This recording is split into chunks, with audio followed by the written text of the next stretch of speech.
Denise McAllister, I appreciate the time. Thank you for that. I am almost completely through the book, and I'm enjoying it. And I find myself agreeing with you more often than I would with anyone I've listened to recently. So well done. I think we maybe have been reading or watching or schooled in the same train of thought. So maybe just as we get started, you could tell everyone that's listening or watching the rebroadcast who you are and why you're doing what you're doing.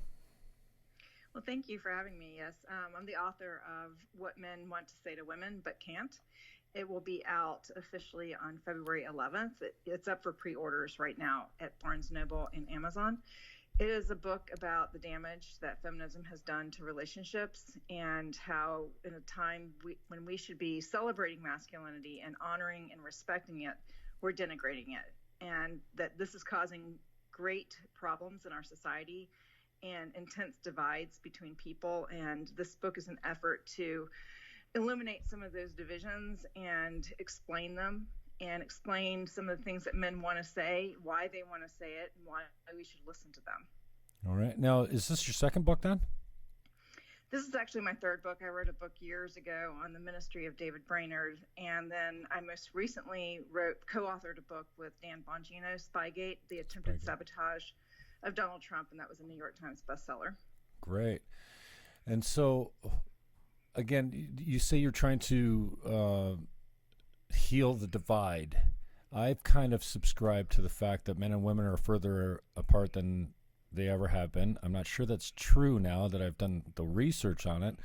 I kind of also bought into the assumption, let's call it, that the political left and right were further apart than we've ever been. I'm not sure that's actually, you know what, to me, I just find that the extremists have the loudest voice, and that seems to be what the moderate middle, the 98% of us that actually overlap with our beliefs, are looking to the left and right and going, "Well, did you guys shut the hell up?"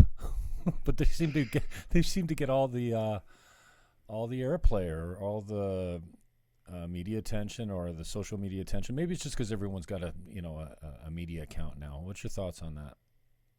Well, I definitely agree that the loudest, obnoxious voices are often heard. But as far as the issue and the conflicts between men and women and the damage that's been done to relationships, I don't think that's an extremist position that's exasperated or inflated by loud mouths on social media. I think it's a real problem in our society.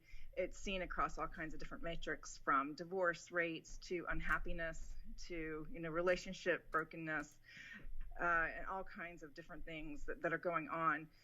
Divorce courts, what happens to men there, fatherhood, the lack of respect of fatherhood, what we see in the media, pop culture, in the schooling and in the education system as far as what's taught to people. And just a general malaise and unhappiness among men, a higher suicide rate than ever. So, there are a lot of metrics that show that there is a deep problem in relationships among men and women. And this book is an attempt to look at why we have these divisions and what has happened in our culture as far as understanding identity, understanding purpose, understanding the purpose of men, purpose of women, and the purpose of men and women together. Something that we've lost as a society. And so the idea of it's being worse than it's ever been in modern history, I do think that there is a great divide. But the war between men and women has been going on since the Garden of Eden, the fall. And in some societies and in history, it's been appalling as women have been oppressed. There have been other times when men have been at war with one another. There's been a brokenness in the relationships in a different way. This is just our cycle, and what it looks like today is this hardcore Marxist kind of understanding of feminism that is all about the struggle of power between group dynamics. And when you have that at the most fundamental relationship between men and women in society, you have a very hostile society and a very broken society. So what do you think the conversations are that we're having badly or not having at all? What do you think some of the most the important conversations that we need to have immediately?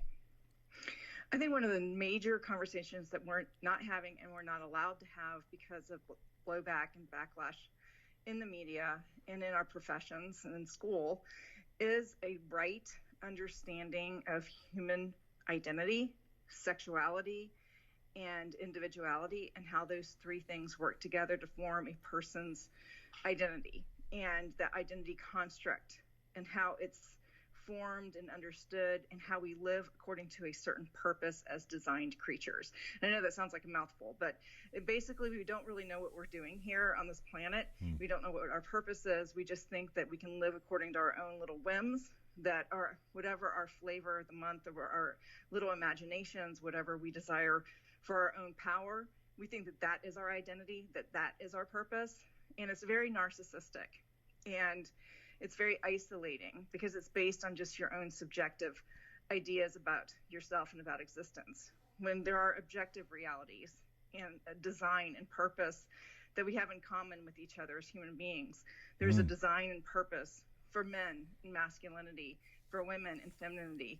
And I'm not talking about roles here. People in these conversations, I don't know if you noticed in my book, I don't talk about roles. I don't get into, women should be doing this or women should be doing that. My focus is on how are we to be relating to each other, and what is our purpose in our function and our existence here on this planet. And we do not have, and what is our identity? Who are we? Are we whatever we want to be? Am I, as a woman, whatever I want to be in my interaction with men and my husband, anything I want it to be?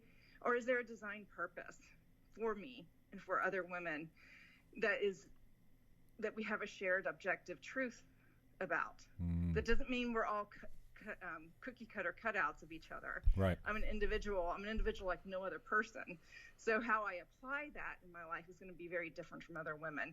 But there are basic, fundamental, universal truths about masculinity and femininity that we have abandoned. And along with that, we have abandoned what it means, what we're here to be doing. And essential to that is respect and love to each other in order to do what is good and right in this world. And you don't hear this kind of conversation because the ethos of the day is I can be whatever I want to be. Right. At any minute. I am whoever I say I am. And not only that, whatever I deem is true for me, you have to accept it. And if you don't, you're violating my rights, and you must be oppressed and silenced. Right.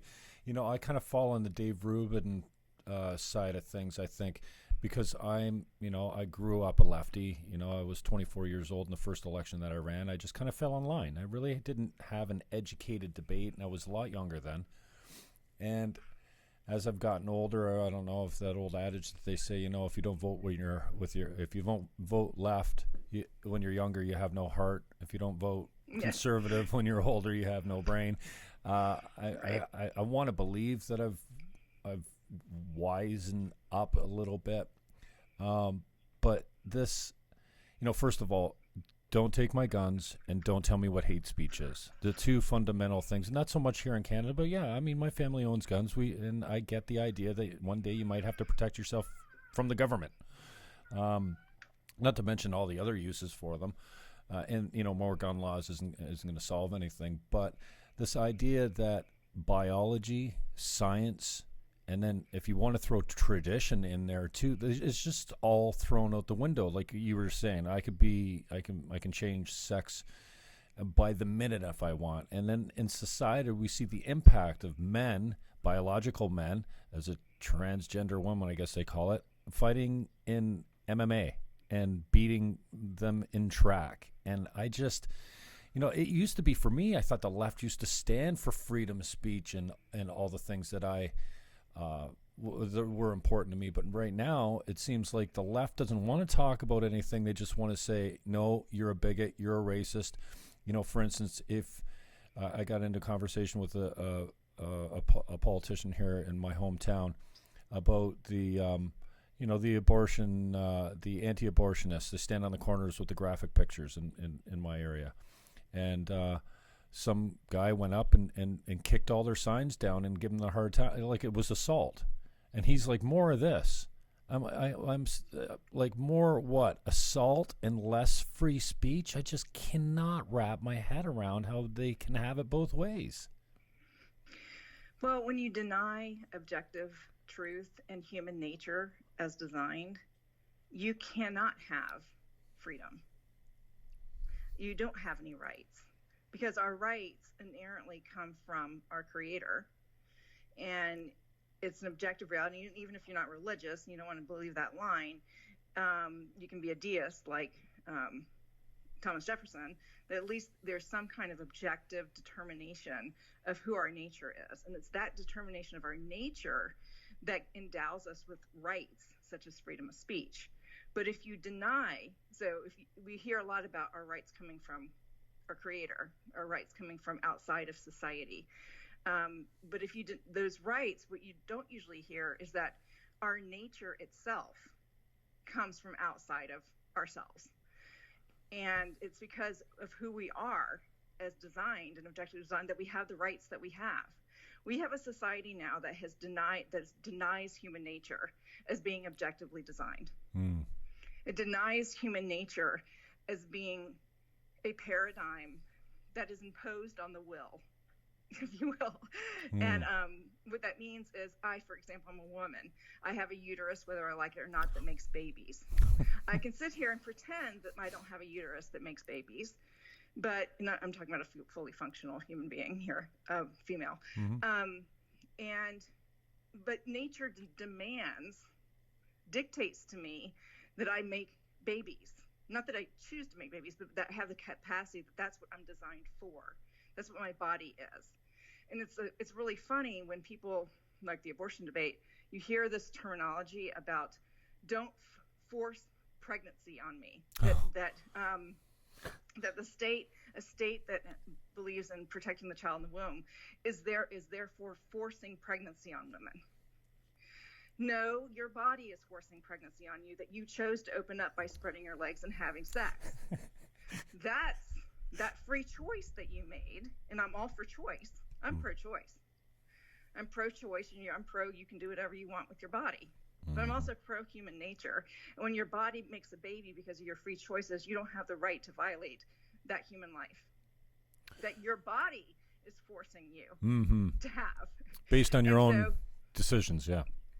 Based on your own decisions and based on human nature. But we deny human nature, and therefore we rip it to shreds, we deny it, and try to make human nature conform to what we want to be.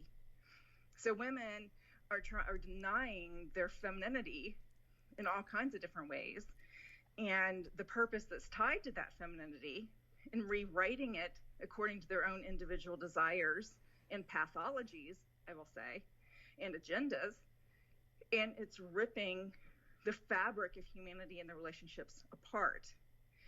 And the scary thing is if we believe that there is no objective design, no human nature, no objective purpose as human beings and as men and women, and that it's determined by the individual, the scary thing there is that then the individual with the most power can also redefine you. That individuals and groups with power can therefore impose their will on what you should be. That's just human nature as far as group dynamics go. So if we're not defined by God and we're defined by ourselves, then we're open up to being defined by others. Or whatever. It's just like, if we don't get our rights from God and we get it from ourselves and from society, society will determine what your rights are. Correct? Correct. So we don't live isolated. We don't sit here and live in individuals' autonomous little bubbles, unaffected by each other, where I can just do whatever I want to do and be whatever I want to be. We live in society. So if I'm over here and being a little subjective tyrant and saying, my will, my truth is my truth, you need to accept it, or at least leave me alone, I'm already starting a war with other subjective entities about what truth is and how to exist in society together. Who's going to win that battle? It's going to be the most powerful, the loudest, the people who can form the group of these individuals with some common subjective truths. We become enslaved to man, and we're not free, and therefore you're not going to have this bleeding that I hear about people. I want my free speech. I have my freedom, I have my rights. Having that conversation in the context of denying the very foundations of your nature, of where those rights come from, is folly. It's foolish. Mm-hmm. You're not going to get your freedom of speech because you have no basis for it. And until the society has a conversation and a wake-up call to where those foundations come from, we will continue to lose them. This is why the whole political fight is ridiculous. People say culture doesn't matter, these sexual issues don't matter. I put sexuality in there because that is part of our identity. It's a very important part of our cultural cohesiveness. Mm-hmm. And if you don't think that sexuality and culture, what it means to be human, these objective truths, our purpose as individuals matter, that all that matters is political and fighting the political fight for our rights, you are in for a rude awakening. You will lose because you have already lost. Mm. Because you do not understand the pathway and the foundation for the very things you're fighting for politically. That's why Andrew Breitbart said politics is downstream from culture. Mm-hmm. Well, I want to add to that, culture is downstream from relationships. And if you don't understand the fundamental relationships of human beings, first to God and then to each other, and most fundamentally between men and women, you will lose the culture and therefore lose the politics. And the tradition too. So many conversations, and I totally understand. Thank you for putting it that way. It's almost, I might have to hear it back as far as, when I ask you the conversations that we're not having or having badly, and what we need to have, the cross section of what makes up our identity. I get that. And I mean, we can beat to death how the other side isn't as reasonable as our side. I feel like when I was on the left, I felt like I was correct. I had the correct opinion. I mean, we're not going out there fighting for ideas that we think are silly. But then again, many of us haven't had a really in-depth conversation, educated or not, call it a debate or not. I think Crowder was the one for me when he backed up all the way.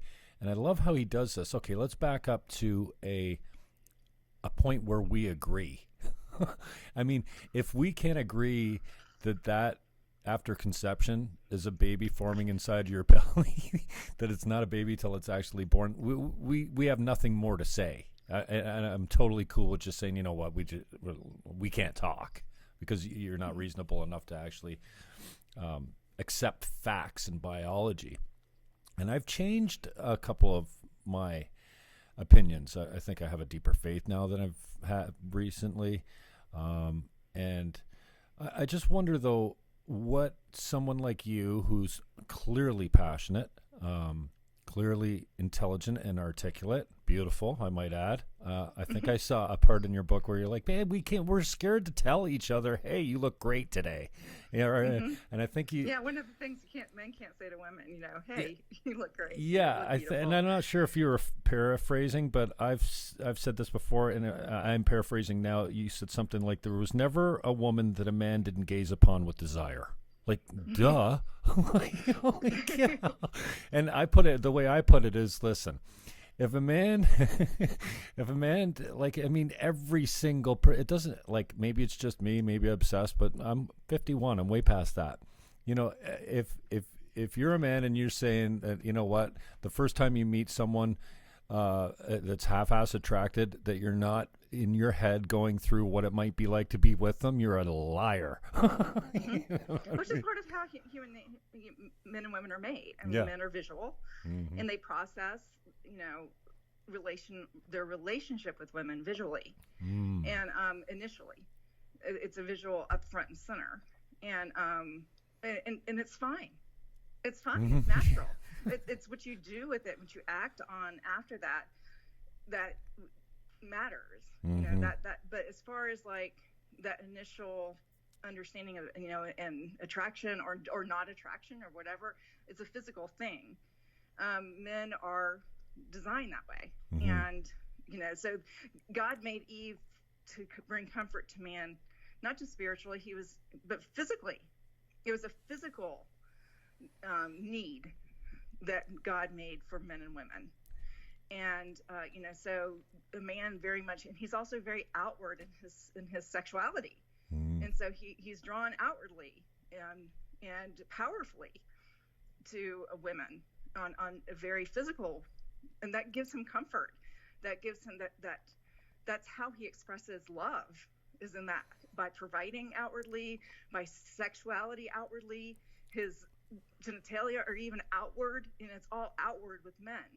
And that's beautifully and wonderfully made, and we should celebrate it and not shame men. So again, just briefly, what do you feel like your underlying commitment is? Like, what is just keeps you, and I'd really like to talk, if you can, or you're open to talking about what's going on recently. I don't know exactly, but what do you feel like your underlying commitment as a woman is? Like, with what you're doing here, writing the books and being active on Twitter and being political, for lack of a better word, I don't know. We don't change anyone's mind by fighting on Twitter or Facebook. No. I think that's something that has to come to you naturally. Like, hey, okay, I'm gonna take in this diverse opinion. I'm gonna weigh it, and maybe if you don't even do it consciously, you're like, oh, geez, yeah, how can I have it both ways? How is pro-choice equivalent to pro-life? So I just wonder what you consider your underlying commitment to be to humanity, or today, time, or what? Well, it's interesting when I was talking about identity, and there's a whole book, a whole chapter, the last chapter of my book is called A Crisis of Identity. And in that, I unpack what it means, who we are. And when you understand who you are, you understand what you are to do. But if you don't know who you are, you aren't going to know what your purpose is. And if you don't know what your relationship is and how you're designed, you're not going to know what to do. It's just like, if you're an architect and you're going and you're looking and you find something, what is the first thing you do when you find something as an architect? What is this and what is its purpose? Right? We are in a very strange society that doesn't even think about our purpose. That's just insane, actually. Because that is the very fundamental aspect of existence, is purpose. So to answer your question, as a human being, I have the exact same purpose as all other human beings. We all have shared purpose. Are you coming from the Christian standpoint of glorify God, love your neighbor type of thing? Yeah, but I'm going to talk about it more generally. Okay. I mean, everything. I'll have to say, and I say it in my book up front, I am coming from a Christian worldview. Right. I mean, that is my worldview. I found it to be the most reasonable, and everyone's working from some worldview. And this is the one I find to be objectively cogent and rational. And it's a great disclosure so people know where you're coming from, and I appreciate you not preaching, and you say that right at the beginning of the book. Like I said, this isn't a sermon, and I'm not going to tell you what to do or say how you should live your life, but it's important that I disclose up front, this is what I believe, and this is where my beliefs come from. Right. I mean, my book doesn't have Bible verses, and I'm not, as you found, I'm not preaching in this book, but I am working from a presupposition. Right. And I'm going to tell you up front what it is, and I would appreciate it whenever I discuss with anyone. I usually, and I'm getting to the habit where I want to know what your presuppositions are before I even engage with you. Because if you have an entirely and totally fundamentally subjective presupposition where you're just making up your own crap as you go along, I cannot have a reasonable conversation with you. That's like staying away from the people that have their pronouns in their bio. Yeah. I cannot have we cannot have a reasonable. We have no basis of commonality. I have to somehow reach you another way, and I think the best way to reach those people are through stories, which is why my book is also filled with stories. Right. Because just talking to you and coming and reasoning together is not working because you've rejected reason. So what is it? Is it a workaround to empathy with the story? I think the way you reach across the lines to people who've abandoned reason, who've abandoned objectivity, is to connect with them in the realm of their subjectivity through stories, and help through that maybe inspire them and help poke at their conscience to see the objective. That's the only way you can deal with people who are lost. That's how Jesus did it. He told stories. The people who didn't need the stories, who knew the objective foundations, he spoke to them more polemically. But, with others, you have to tell stories. You have to share with them. And hopefully something clicks with them. So that's just my That's what I think. But back to your question about identity, my purpose is that my purpose as a human being here on this planet is to cultivate it for good, to love my fellow human beings, to spread truth, light, to be a good human being. I mean, what do we say when we say you're a great human being? What do we mean by that? Mm-hmm. You're living according to your purpose as far as caring for the planet, caring for each other, all of that.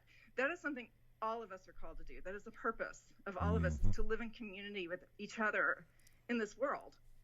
And so, as a woman, I'm going to do that as a woman, in particular with my relationship with my husband, but I also have a feminine offering and love to give to society as a female.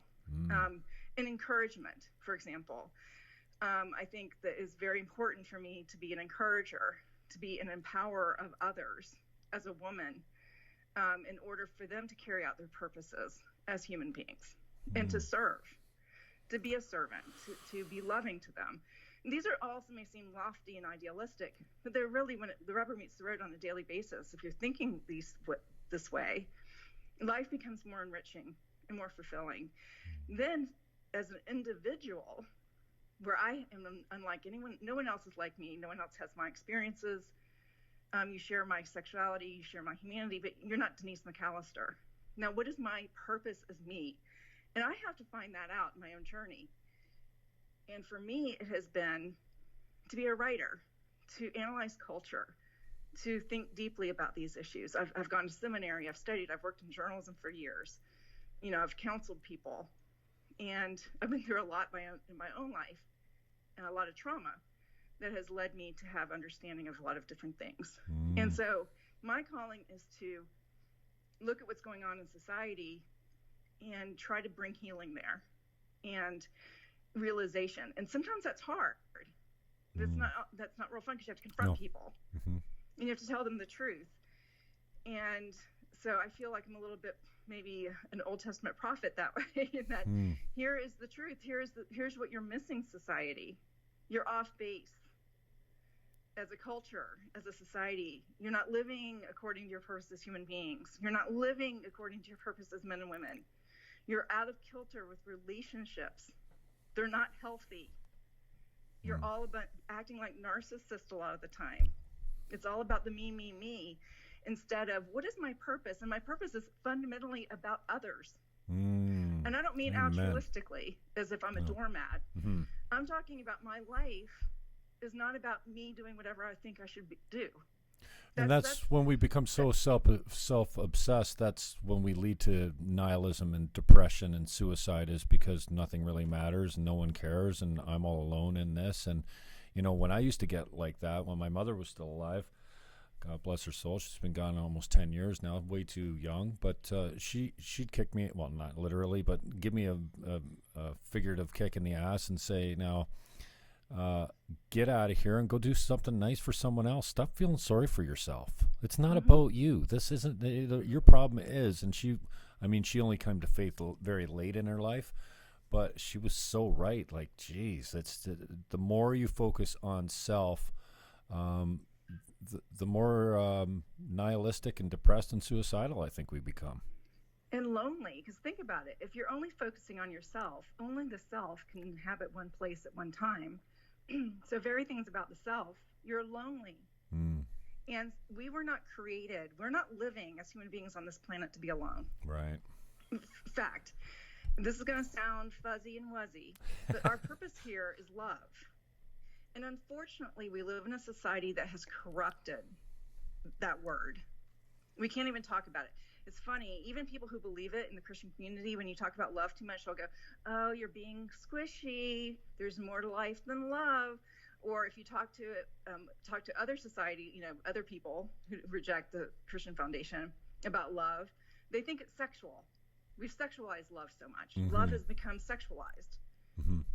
We don't understand true human love, agape love. We don't understand that God-given love that we are to show to each other, or even the friendship love. We don't understand how, as human beings, we're supposed to be in a constant flux.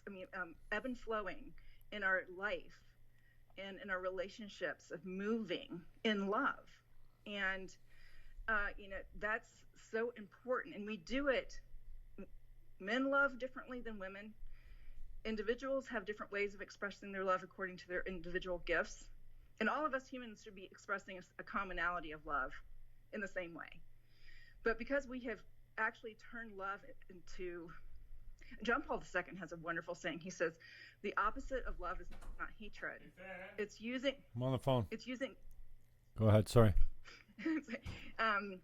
He said, the opposite of love is not hatred. It's using others as a means to an end. And that is the essence of our society now. Everyone's about, if you ask someone what their purpose is, they first of all think in terms of doing, to be whatever I can be, to be the best of whatever I can be. No, not really, in one way, but what does that mean? Your purpose is to be the best human, who you are, who you have been created to be. And, as a human, we're all going to have a similar look. But the beautiful thing is that we're all unique individuals, so we're all going to offer love in a different way, and we should honor that instead of conforming people to the same mold. It's really funny, the left and extreme right meet on the backside of identity by trying to force everyone to conform to their expectations. Mm-hmm.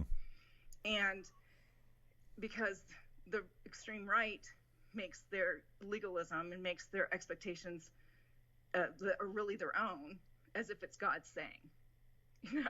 You have to comply. And for example, like, no, you can't have dyed hair. There's no pink hair allowed in our church. You're violating your calling as a human being. Well, no, not really. No. Pink hair has nothing to do with humanity, and pink hair doesn't have anything to do with men and women. Pink hair has to do with whatever that individual's expression is. It has no bearing on their purpose as far as loving other people. And then on the left, it's like, if you don't conform to our ideology and say the right words and speak the right way and walk in the same way, then you're violating the code and you can't be included. So, we don't really understand our purpose. And well, I think I would add, and I think you're right on track, and I would add to that as well, as not only be the best person that you can be, but I know that this is kind of underlying what supporting this whole idea that it's across time and for the greatest amount of people, like your immediate community and beyond, so that you're actually not just enriching your own life, but making the whole world a better place, type of thing. And we've lost that to such a degree. I'm not sure exactly. I mean, I don't know if racism and hate of the stranger is kind of inherent since we came from caves, and when we bumped up against another colored tribe or a tribe that spoke a different language, we didn't have them over for dinner and sex. We annihilated them. And we killed all the men, and even as chimps, we kidnapped their women and brought them back to have babies with. So I think there is a little bit of that. It's self-worship. That's what that is. That's what you see. When the hatred between is, you want to see everyone looking exactly like ourselves. So the hatred of people who are different, or even individual, or even in your same home. So it can be within a family of hatred of someone who's different, is ultimately putting yourself up as the standard of what should be. And so, you put yourself up as the standard, and everyone must comply to your standard. And if they don't, then they're out and they're the enemy. If they do and they form your little group dynamic, someone's living inauthentically there because they're complying to your will. That will break down eventually. So that's the warring you see, is self-worship. And the purpose is that you are not the center. Your purpose is it's not all about you. It's not about you just being whatever you want to be or the best you want to be. We ultimately live in relationship to others. And first and foremost, our relationship to our Creator, because without knowing how we're created and our purpose as designed, we're lost. And then we have to understand how to relate to ourselves in light of that, not in worship, but in realizing how to express that in relationship to other people. Other people are not means to your end, to your own glorification. Other people are the end itself. The end is to be and show love in love, and to be loved in relationship to others. That is your purpose.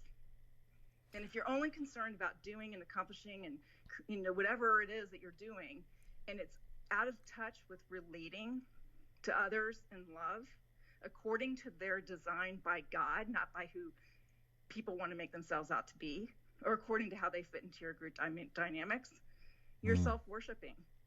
Right. And it will ultimately lead to loneliness.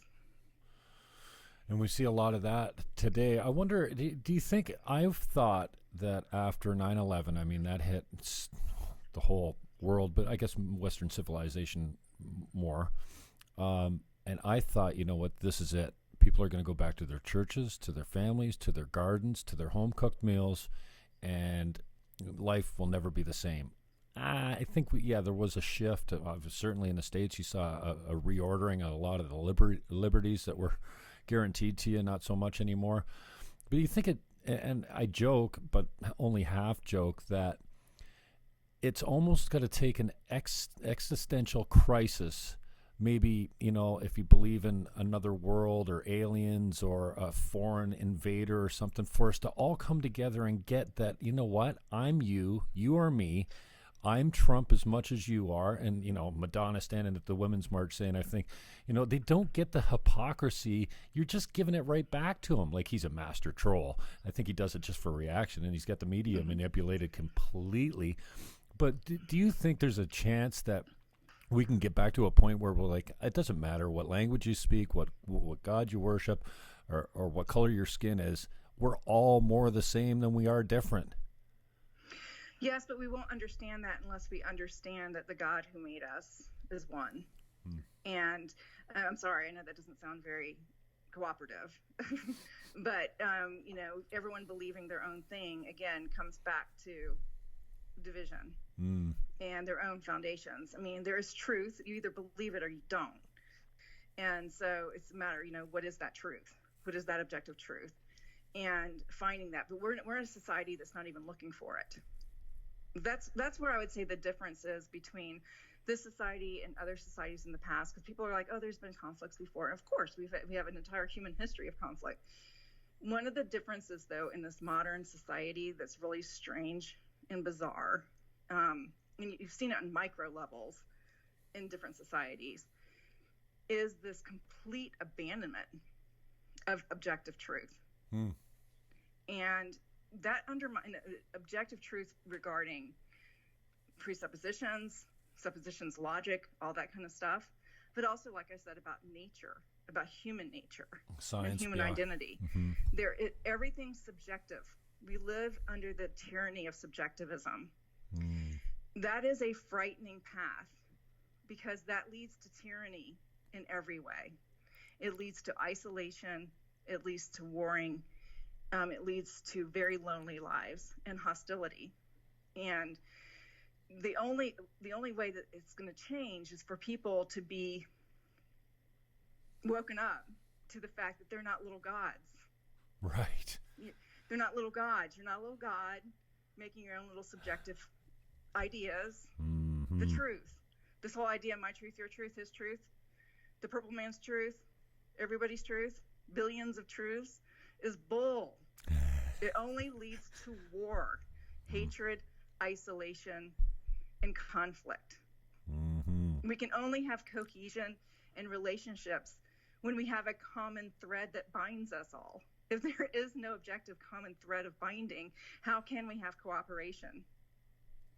And we have a sense of what it will take to get us back there by all this obsession with apocalyptic movies and stuff. It's really interesting that as our society becomes more isolated and subjective, our entertainment becomes more violent and more isolated and more apocalyptic, because we're at a very core spiritual level sensing something. We're sensing that life is going to have to break down, and it's born of fear, it's born of all kinds of different things, but we have a sense of it, that all of our crutches are going to be stripped away, and we're going to be forced to look in the mirror at ourselves and decide what it means to be human. I mean, Walking Dead is actually a very good analogy of what happens to humanity. What do you need? What are you going to decide? Who are you going to be? Are you going to be the Walking Dead? Or are you going to be a live human being that understands relationships and cooperation? You know, because the Walking Dead and the Walking Dead are really the humans, not the zombies. Right. That's the fear, is becoming the Walking Dead. And we as a society are becoming the Walking Dead because we don't understand what it means to be human. Yeah, and in the same vein of this idea of abandoning long-standing traditions, I mean, and as part of it's an evolution as a species, I suppose, you know, like the industrial age took the man out of the field and put him, I think I heard you quote Robert Bly in your book, didn't you? Yes. A Gathering of Men is one of the most amazing documentaries, if you want to call it that I just, for such an old, eccentric, white-haired old man, he's just, the wisdom was unbelievable. And, you know, in my deep dive to try and figure this out and try and be my own, you know, part of the solution, I mean, I did a little radio gig there for a little while. It featured politics, basically, and me talking to authors like you, and then having local music play the bumpers in and out. And then I went on this deep dive, and that, you know, Jordan Peterson was a huge part of that, just his university lectures. And now I'm in a place, I talked to Zuby a couple months ago. He's the guy that did the transgender deadlift and a joke, and, you know, he's internet famous now, but he's a good man. He's Christian. He raps and doesn't swear. He's just I like Zuby a lot. And now I've come to this point of maybe not acceptance, but, you know, it's like trying, you know, a jacket on in the mirror. You look at it. If it looks good, you buy it. If you don't, you put it back on the rack. Not everything fits. But I'm left with right now, and let me just ask this as a question to you, is fatherlessness our significant modern social failure? Like, this to me is the underlying foundation that's been ripped out, and you could call it God or traditionalism or, you know, the nuclear family or what have you. But I mean, kids are growing up without mentors, without the veterans, the elders, as the natives would call them, to pass down. And this normally is not your father. You get eldership from the uncles and the other men in your father's life, usually, because nobody wants to listen to their parents. But this is traditionally came from the dad. Yeah, it did. yeah. Fathers used to have great men of power. Yeah, especially standing beside him in the field. This idea, and I think Robert Bly put it perfectly. When there was a nutrient, there was a food that was transmitted between father and son while they stood in the field, even if they didn't talk or touch. There was a wisdom and a knowledge and a feeding that took place there. And then you take the man out and you put him in a factory for 50 or 60 hours a week, and what do you think you get when you come home? He's hungry, he's impatient, and he doesn't have time to love the kids. And now we've taken the women out of the home, and I don't think we've seen the effect that might have on our young girls. But we have seen the effect. Yeah, well, the internet's raising our children now, which is frightening. Yeah, but I just keep coming back to this idea that fatherlessness and this lack of eldership is one of our biggest problems now, including, you know, the welfare state in the States. Well, I think you touch on a lot there, as far as like traditions. The one thing, objective truth, and the whole idea of human purpose and existence is really revealed, through and understood through history, through the meta-narrative of humanity, through traditions, and the archetypes. I mean, Jordan Peterson talks a lot about that. Right. You know, just as he talks a lot about, you know, we need to understand meaning and responsibility. That's what it means to be human. I put it more in terms of understanding purpose, design, and understanding how to love in relationship to others. Basically the same thing, meaning, purpose, relationship. All this is tied into a broad understanding and connectivity of objective story in the meta-narrative. The problem is that postmodernism and technology itself, and then coming on the heels of that, nihilistic philosophies from Germany that infiltrated our education system, this nihilism, this postmodernism, and then the very just regular effects of technology has caused a division and rejected and shattered that meta-narrative, that cohesiveness of human experience. No longer do we look back. We no longer look back to understand who we are and how to move forward. And in doing that, no longer looking to our elders, because that's in a way looking back, you know what I mean? Their experience, their wisdom. We don't look back anymore. We just look forward, or wherever we are. And this has been devastating to society. So, even though I talked in my book about the damage feminism has done, I can't remember which chapter I talked about, it's not just feminism, it's these other things. Postmodernism, technology itself has caused a breakdown of respect and understanding masculinity and how men are to be men. And, Robert Bly did talk about that in the 70s when he wrote his book, Iron John. He talked a lot about the ill effects of technology. I like to take it a step further, and that technology, yes, is a problem, but also the philosophies that have flooded into our society with the postmodernism, with the Nietzscheanism, the nihilism. Yeah. So it's been a loss of respect for masculinity, for men, for leadership, for authority. And that's one thing that's interesting about men. Men have an innate authority. And when you reject that history, that archetype, that universal understanding of man's purpose, you reject his authority over the earth, in their relationships with women, and in their relationship in the home, and their relationship with their children. That has pretty much been shattered. I mean, anytime I talk about a man's authority, go ahead and talk about that somewhere. You're going to get attacked like you won't believe. That a man has authority from his experience and his calling and his tie to the past, to impart that wisdom as a man to others. And he's made that way. He's designed that way. But in our society now, that we are whatever we want to be, and now with women and feminism, it's just about a struggle between the patriarchy and the oppressed groups. Men are now not to be respected, but they've become the target. So any kind of appeal to history, appeal to authority, meta-narrative, tradition is cast aside as some kind of patriarchal paradigm and cage that you want to put everyone else in. And this has been constructed by feminism and has been pretty much ingrained in our society now. I think there's there's a whole lot of space for women like you, or Camille Paglia. Wow, like powerful, old school, historically has never come off of. I mean, I'm sure she's changed her beliefs here and there, but again, her core values have been so strong for so long, and it seems like it. And Peterson talks about this a lot too, and this idea of the logos, the speaking truth, like and I kind of wonder, like, what the hell am I doing here? I broadcast for my little office here.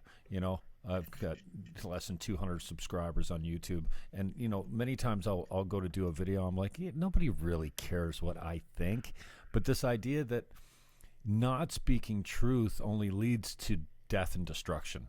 And I'm not looking to convince anyone, but it's almost like you have to get it out. And it's so risky these days. I mean, if you're looking for work, you don't want to be putting the things that I'm putting on Twitter and YouTube that are just reasonable things. Like, I believe in like man, woman, and child. Like single parented homes are not as ideal a place to grow up as dual parent. Well, what do you mean? We can't, and then they get... They're not. No, they're not. But you say that, and you get the lefties that come out and go, well, it's like, well, if I'm pro-choice because of my religion, that means I hate women. What? I just don't get it. What do you mean? No, it means that I love women so much that I want more of them to be born, you dumb. Exactly. Well, you're silenced. I mean, because you've been deemed the privileged group for too long. But is it worth it? Be silenced. Is it worth it? Like you're out there. Like you can't put that horse back in the barn now, and I'm not sure, if you're going to be looking for work. We'll talk about what you're going through lately if you're willing to speak on it. But like, is it worth it coming from somebody that's put it out there and felt the effects of it? Depends on the day. That's how good I'm feeling. And would your husband answer differently? It is worth it. Big picture, I am struggling because my family's been dealing with a lot of health issues, and it's hard to put your family through threats in your life, embarrassing headlines that go international about you. Constant threats to your life. We've even had to just move recently because of threats to my life and disruption it caused in my neighborhood. Wow. And so it takes it, and then losing jobs.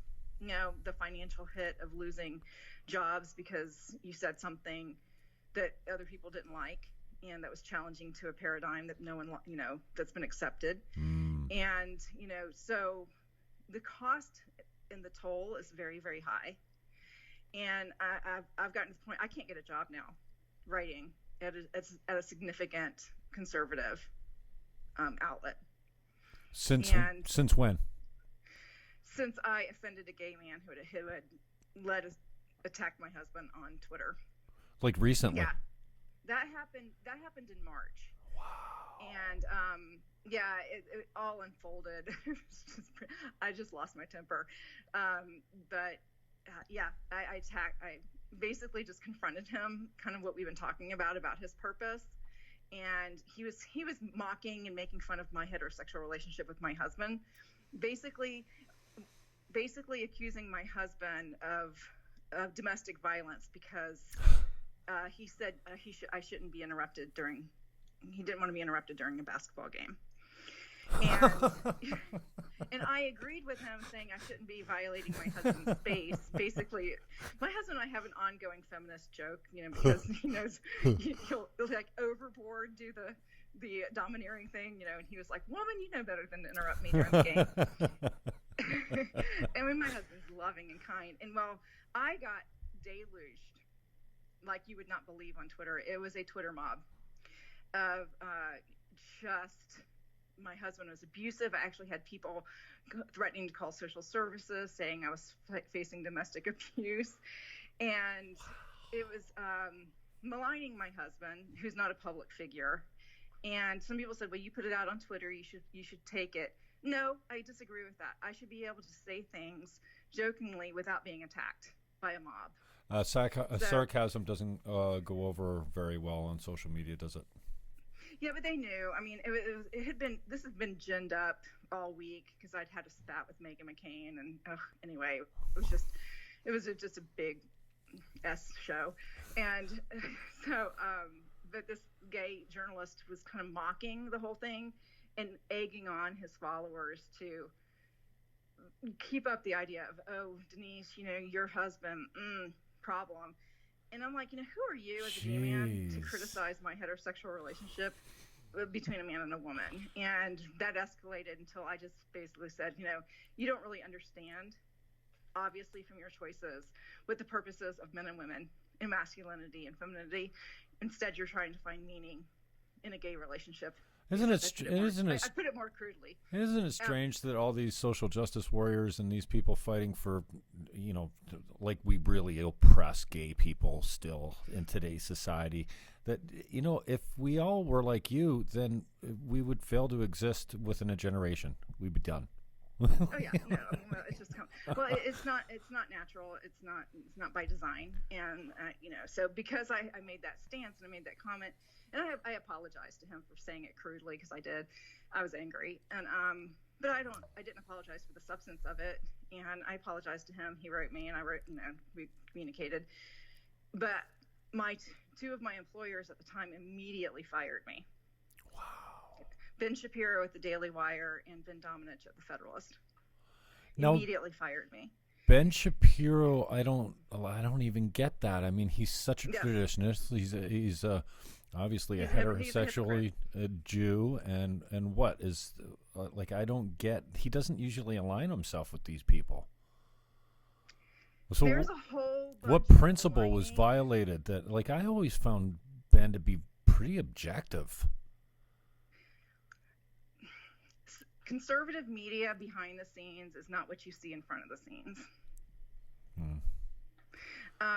Principles often go out the window to save the brand. So, whatever. I don't want to believe. I just don't want to believe that. Oh, I have the email. I mean, that was what he told me. He goes, "I can't have you saying that because it will damage my brand. You have to go." Wow. No, he actually said that. I mean, that's why he let me go. The Federalist was a little more, I think, tied more into my conflicts with Meghan because my boss is married to Meghan. Went to her wedding, as you probably heard. It became a meme. So it was all just a lot of personal stuff on that side. So that was more muddy. The Ben Shapiro was more about him protecting the brand because I had attacked crudely this gay journalist who had been leading a mob to malign my husband. And I got angry. So the bottom line, yes, the bottom line is the bottom line. Money. Money. Everything's about money in this business. Sorry to sound jaded, but I've worked in it too long. Yeah. It's seen too much. Well, and the fact is, I mean, there's no other reason. That was the reason. So anyway, so I got deplatformed, but from two jobs. The main one was the Federalist because that's where I was paid. And then later, I was working for 3 outlets. PJ Media later didn't get on board because they were cowards and didn't fire me along with the other 2. Instead, they drew it out for 6 months and then said, "No, we don't want you." So, and now I can't get from any. I really can't get work from significant, well-paying places. Coming from people that are supposed to be defending an ideology that everything's on the table, we can talk about anything, just not if it's going to affect. Like, how much money do you need, Ben?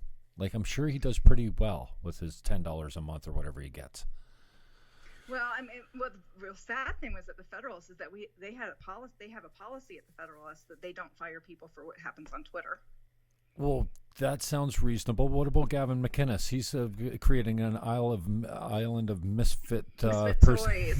I'm gonna be the little girl with the missing eyeball or whatever it braids. Yeah, I'll get over there with Milo.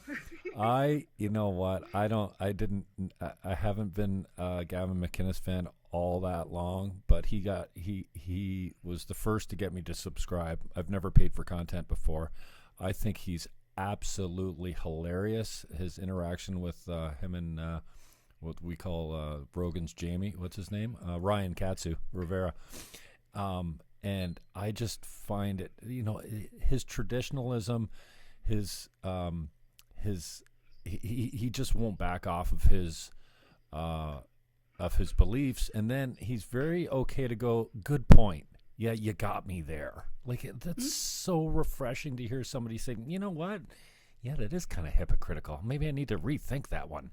But I'm really enjoying listening to him, and I'm a little envious from the standpoint that I wish I had the courage to come out like that, because some of the things that he's got the balls to say, I don't find that I do. So it's can be costly. I still have the balls to say it. I still feel called to do that. I've kind of taken myself off Twitter. I'm still there if people need to contact me, but I'm not going to be engaging. Okay. And I don't really know where to write, so I'm probably just going to focus on books right now, and just hopefully my dear publisher, who I adore, won't abandon me. A lot of people have advised doing podcasts. The problem is I'm not a very good speaker. I'm a writer. That's what I do. I'm a writer. I'm not a podcaster. I do interviews and stuff like that, but people don't realize how hard it is to host a podcast and do monologues. It's not an easy job. It's a talent. Monologues are really difficult, and I find again when I go to sit down and hit the record button, I'm like, come on, nobody cares to listen to me even for 20 minutes going off on what I think about this, and it's just, it seems so much easier when you have an interesting subject to go back and forth with that eventually your thoughts will come out that way. Yeah, I like the interviewing format. But building that platform, and again. But that takes money, it takes time, and here I was established as a writer, and I have bills to pay, and I'm not going to get myself I was doing 7 years ago, putting money out in order to make my career. I mean, I can't do that again. I just financially can't do it. I've been through too much medical expenses and stuff to do that kind of thing. So it's basically just going to be writing books, and if people want to hear what I have to say, they'll have me on. And and if I can find some place to write, that would be great. Because again, I'm a writer. I like to research. I like to sit and think, and I like to put it down in paper in a way that people understand. And I'm not rambling as I do when I talk. It's a lot more clear when I'm putting it down on paper. Well, I think you sound great. I think you kind of you warmed up as we were going along here, and I don't want to keep you too long. So, who do you really respect in the media right now? Like I've said, for just pure entertainment value, I can't get enough of Gavin McInnes. I really can't.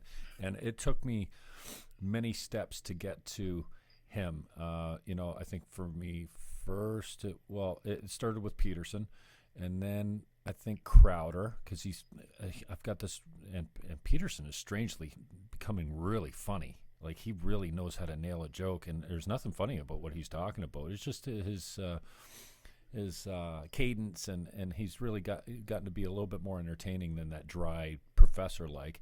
And same with Crowder. I mean, as scripted as it seems to be sometimes, he's got a really high production value. And then his Change My Mind segments, there are a little bit, they go over and over and over, but there was a couple of them that really got to me and changed my mind. And I'm like, hey, I can do this. And I think Peterson just said in one of his recent lectures, and I didn't know this, that when your ideology changes, when the lenses, because your belief system is what you see life through.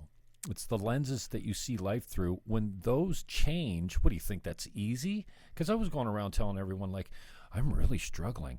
I don't believe what I used to believe. And I was crushed, but I was really I feel unsettled. Like who am I that I don't believe what I used to believe so fervently? And so then, I've grown to appreciate Shapiro and Tim Pool. I'm not so much on Shapiro these days, but Tim Pool is just like, wow. Like the daily commentary I really appreciate. And then I've led myself over to McInnes, but like, who are you entertained by, or who you're respecting as far as media goes? I heard you mention Breitbart. I'm not sure, who you still hold in high regard, if anyone, these days in media. I've worked unfortunately I know way too much about too many people, and it's a terrible thing. I understand why people do what they do and what they're saying. Sometimes it's hard for me to reconcile what I know with what they're doing and why. But I think getting out the truth, if they're not for against you, go ahead and do it. So I don't want to demean. I don't want anyone deplatformed. I want them all to be speaking whatever their motivations are, including Ben Shapiro. Get it out there, and the personal stuff will work itself out in time. But preach it. Say if they're telling the truth about what's going on in the culture. What I don't hear a lot though from anybody except maybe Steve Dace at Blaze TV. Oh, really? Who I do really respect. Okay. He's one of the few who gets down to the fundamentals of what's wrong with our society. So I hear a lot of political talk, and that's one, there's a lot of those out there, just the daily onslaught of politics, and they're just batting it down back and forth. Mm-hmm. They do that. That has its role to play, but I don't see that changing anything. That's just, I think, just lobbing the ball back and forth across the tennis court constantly. And it's like propaganda going back and forth on both sides. Yeah, I mean, these people, that's their jobs. They have what they do, but I'm not going to diminish, or denigrate that. But I just don't see it as effective. I'm more passionate about getting to the root matters.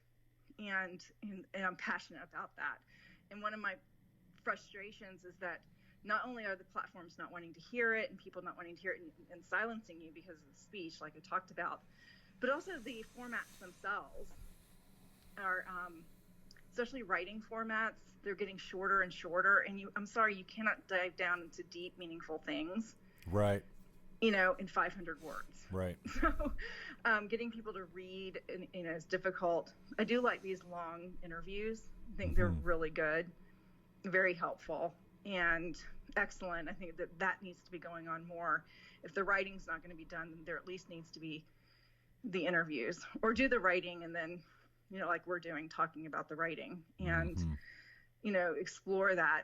I get really frustrated in our publishing in our industry today, because I think there's a lot of people with a lot of thought who could say a lot, but they don't have platforms. They don't have big platforms, and so they're not getting published.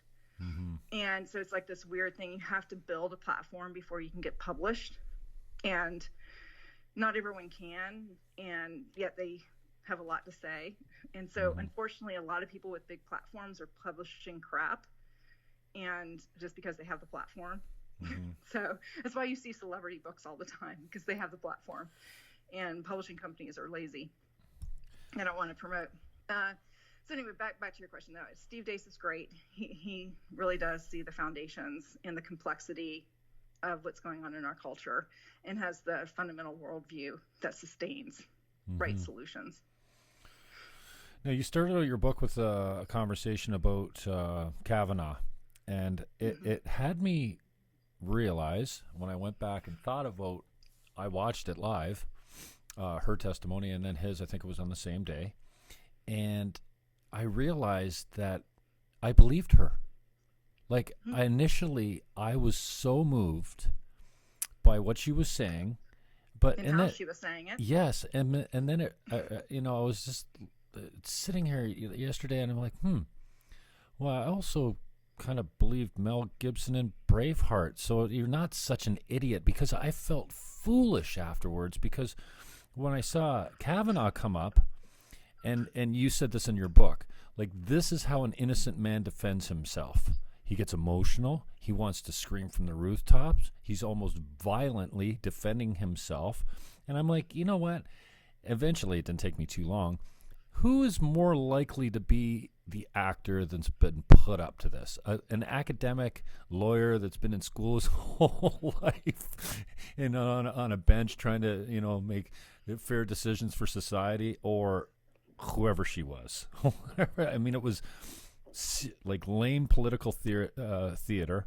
It was an unnecessary waste of resources. And I don't mean money. I mean the human capital to go back and forth for something that has it's moving us in the wrong direction, and it's for no purpose that even furthers humanity. I mean, what a waste of time. And now you see it perpetuating and repeating itself all over the place. Now it's impeachment. And what's it going to be next? Like, AOC, God bless her, said the other day, you know what? I think it was more theater. I'm over it. This is we have some serious issues to come. I'm like, amen, sister. Like, yeah, now you're over it. Now that but there is a purpose behind it. I mean, that's the thing is, this just isn't happening off the fly. All these things are orchestrated for purpose by powerful entities with a lot of money.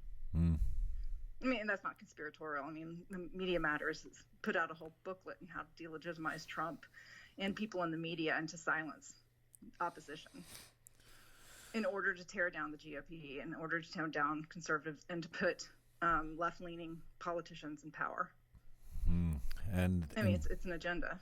And that's another thing that I kind of my eyes were open to, is this indoctrinization of our learning institutions. I really was not so aware. And, we've got CBC here in Canada. Oh, my goodness, a state-funded public broadcaster, for lack of a better term, that is like, actually now I'm looking at them and going, oh, this is Trudeau's personal PR machine. Are you kidding me? It's like, it makes you feel kind of hopeless. And something, again, I don't want to keep you too long. I know you're busy.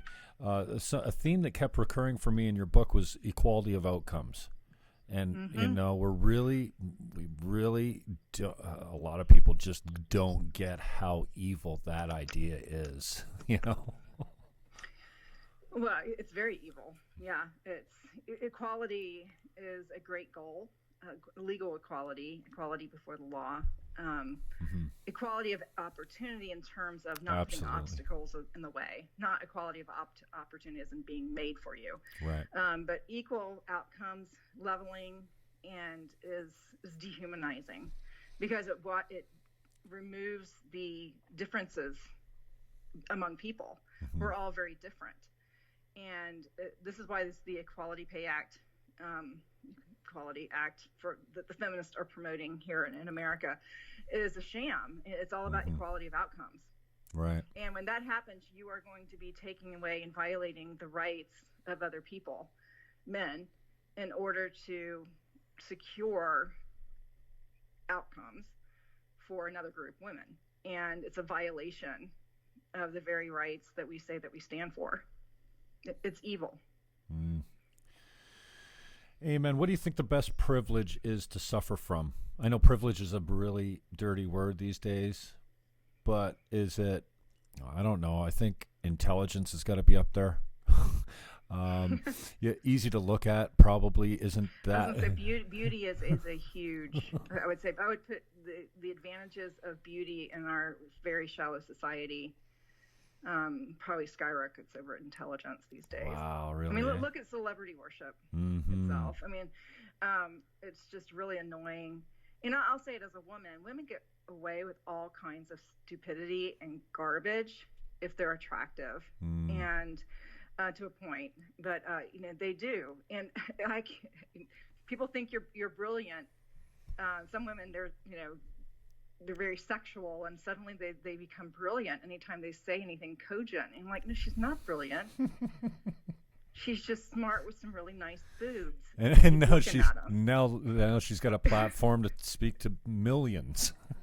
Yeah. So, I mean, it's an advantage like anything else. I mean, men have their strengths, and privileges as well above other men. But I would say our culture is definitely, we never talk about beauty privilege, but I'd say that that's probably the biggest one. And I wouldn't even say just beauty. I would say sexual. Hotness. Sexual beauty, hot. Sexy privilege. Because the more, sexual you are, the more you're enticing, and the more you can get away with. And it's just true. Denise McAllister is my guest. What Men Want to Say to Women But Can't is out February 11th, 2020. You can get it on Amazon on pre-order. Is that it? Yes. Hardcover's out. Thank you. Next year, absolutely. Just on the way out, a fun question maybe. Why are women so nasty to each other? What's your take on that? You touched on it in the book. And I had an entire chapter, remember? Yeah. It's like I had to have a whole chapter called Women Are Bitchy. Yes. I was just saying to my stepmother the other day, I was like, I think I'm like my father. We can have a fight in the car on the way up north or whatever, and once we get it out, it's over. It's done. I'm over it. We're over it. We go have a hamburger. We have a beer together. We're done. We don't stretch it out for 2 decades. Well, women, their sense of value is internal, and it's about who they are. And it's about their physical attributes, their personality. It's a very internal being kind of thing.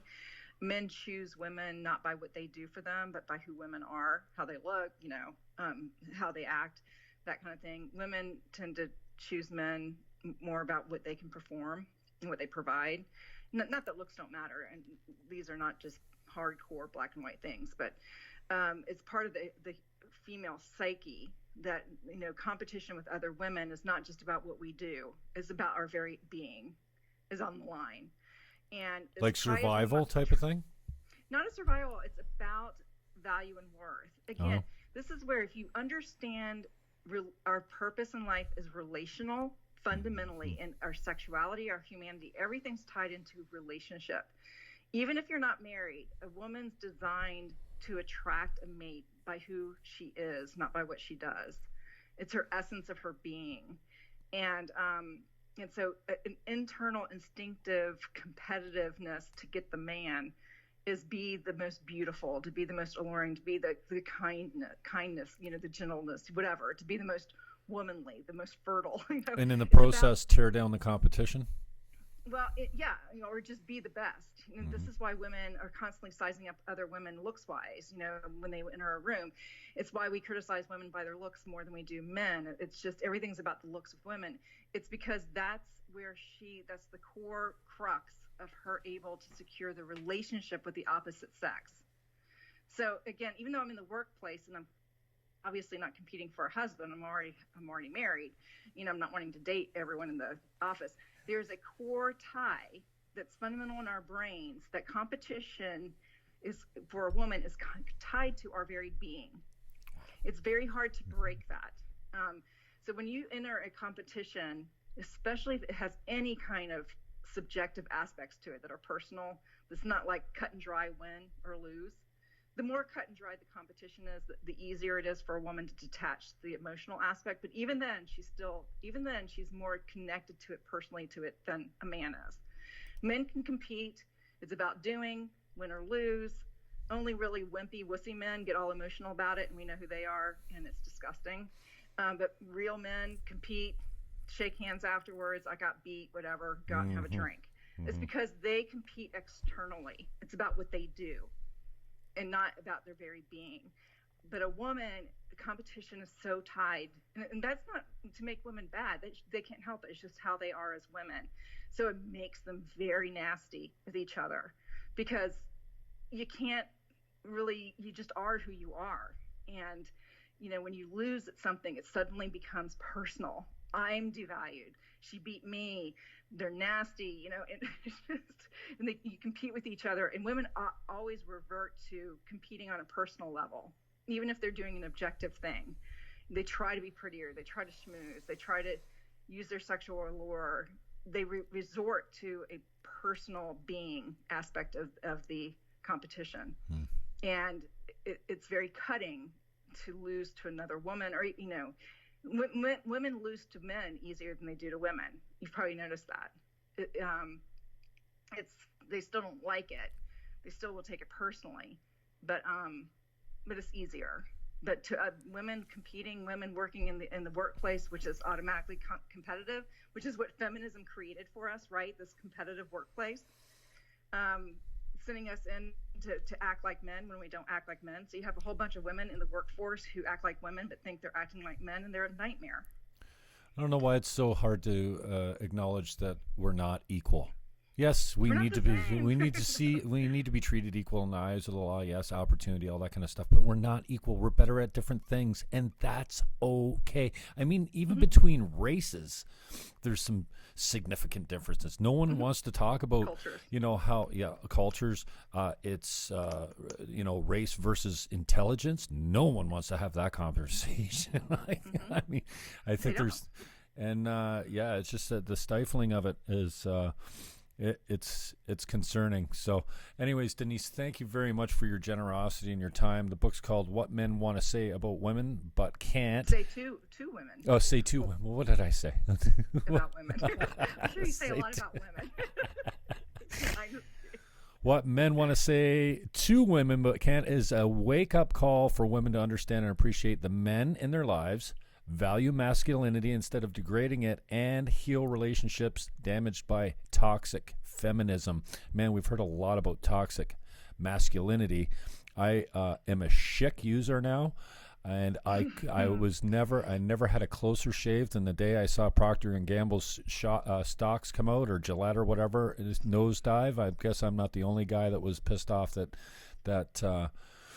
commercial, and they did. I heard in the book, I heard you clearly state, they shifted gears pretty quickly there, but that was just, and the naysayers, man, I got more reaction on that because I had an F Gillette response. Was you're weak and threatened by a commercial that your manhood said. No, I'm not. Masculinity is under attack, and it's not healthy.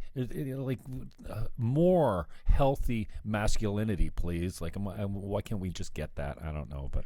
Well, and stop trying to turn men into women. I'm really tired of this. Masculinity needs to be redefined and reconstructed into a more feminine frame. No. I discuss that a lot in my book, because that's definitely the goal of our intelligentsia in our society today, and is to feminize masculinity. And it's disgusting. It's gross. Just let let men be men. I don't want men acting like women. That doesn't mean men are all apes dragging their knuckles across the floor and being mean to everyone. No, real masculinity, a true masculine man, is a gallant man. He's a man of self-control. He's a strong man. He teaches his sons how to be strong, and that might involve wrestling and doing hard things. And so quit. I'm tired of the pussification of men today. Well put. That's a great place to leave it. Just on the way out, Denise, contact information for people, how they can get a hold of you, how we can get the book, how we can support you. You can DM me on Twitter at McAllister Den with 2 L's. That's at McAllister Den on Twitter. And if you need to get in touch with me, you can get in touch with me there. Awesome. Thank you very much for your time, and maybe we'll touch you up in the near future after the book comes out or after you get yourself in more trouble. I don't know which one will come first. Oh, I'm sure when the book comes out there will be trouble. So we can talk about it then. Awesome. Really appreciate it, Denise. Thanks for the time, and we'll talk soon. Hey, I just want to say before I cut you loose, I love you. You're thank you. Like that's. I don't know how you support each other virtually, but I appreciate what you're doing. The risk that you put your I mean, you're not putting your family in any, unnecessary risk for no reason. But I mean, this is expensive. Speaking truth and holding to your values, whatever it is, whether it's based in Christianity or just speaking up. I don't know quite how difficult it is. I've had a little bit of a taste of it, and to be honest with you, I don't like it. It's awful. It's awful. Like I said, I'm taking a little bit of a break myself. Mainly just focusing on writing my books, and because it's not worth fighting the establishment, the gatekeepers, and the media is my biggest frustration. I can handle when you have a support group within the media. I really can take the barbs and the fighting. It's fine. It's hard when you're turned on by your own side. That's what my frustration is right now. My frustration isn't with the fight that's out there with these issues.